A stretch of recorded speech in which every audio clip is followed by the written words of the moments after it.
They say water holds memories, that beneath the surface of lakes and rivers lie secrets older than memory itself, and those who make a habit of fishing in remote, forgotten spots know the silence of the water isn't always as peaceful as it seems, because not every ripple is made by fish, and not every shadow beneath the waves is something natural.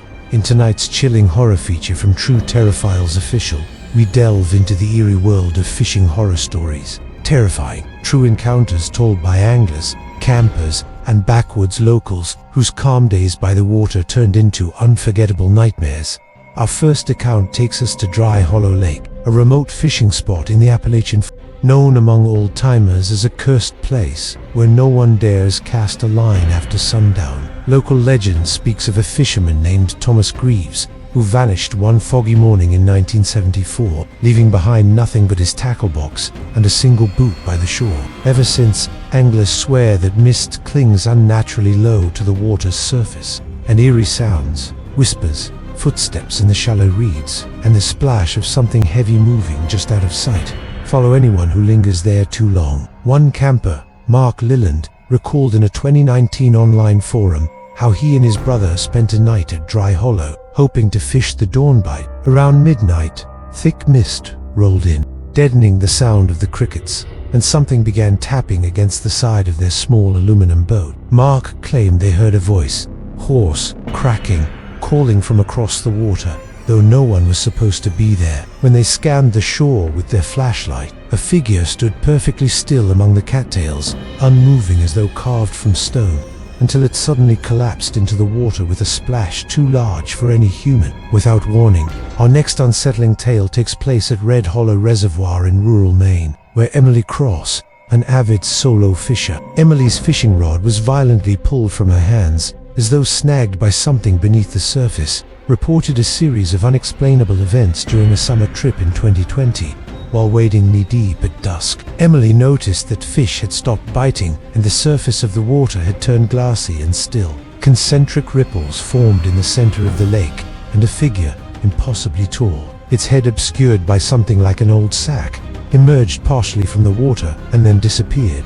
Though she dismissed it as stress and exhaustion, she awoke that night to the sound of sloshing footsteps approaching her tent pitched on the shore. No footprints were found the next morning, yet strange Stacan stone structures appeared beside the extinguished remains of her campfire. Paranormal investigators who later visited the area confirmed anomalous EMF readings and recorded audio anomalies resembling fragmented phrases like "go back and drowned." Another well-documented case comes from Clearwater Creek in the Pacific Northwest, an otherwise serene fly fishing destination where generations of anglers have told stories of the lure man, a ghostly figure said to collect lost fishing lures and hang them from the gnarled branches of a submerged dead tree in the center of the stream. Legend holds that those who see him suffer a bizarre fate. Their lures will vanish from tackle boxes overnight, replaced by crudely carved wooden totems depicting open-mouthed faces. In 2016, Craig Morvan, a retired park ranger, publicly recounted how his father vanished in the creek in the 1980s, leaving behind his fishing rod propped perfectly upright in a rock crevice, the line pulled taut into the depths. Craig reported that during a 2016 solo fishing trip, while most dismissed the stories, a string of unsettling disappearances in the 1960s gave weight to the legend. He glimpsed an impossibly tall, thin figure beneath the water's surface, staring up at him with empty eyes. As the fog thickened unnaturally, local lore insists that the pond was once used by a traveling cult. When one brave soul leaned over the side, they described seeing a bloated. Craig fled, later finding one of the carved wooden faces hanging from his rearview mirror. A warning, perhaps, or a claim. That same night, we conclude with the infamous and chilling encounters of Fogwood Pond, a remote tree-encircled pond in the Midwest with a sinister reputation, performing strange rites to summon spirits from beneath the water.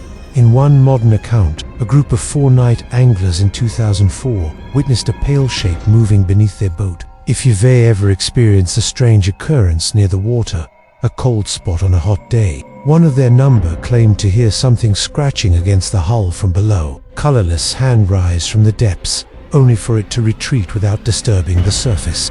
An abandoned tackle box filled with soaked, decades-old photographs was found on the shore, Photos depicting people no one in town recognized. The group left at dawn and never returned. Paranormal experts later confirmed strange, magnetic field fluctuations and unexplained sonar pings in the deepest section of the pond. These are the true fishing horror stories shared by those who dared to recount them. Chilling reminders that not every quiet lakeside afternoon is as peaceful as it seems, and some places hold memories, curses, and presences unwilling to let go.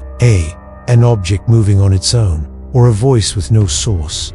Share your story in the comments below. We feature viewers-submitted horror stories regularly on True Terror Files Official, and your tale could be next. Subscribe now for real horror stories, paranormal investigations, ghost legends, and terrifying unsolved mysteries delivered every week. Turn on notifications so you never miss a nightmarish new video. And remember, when you next cast your line into still waters, you might not be the only one watching from below.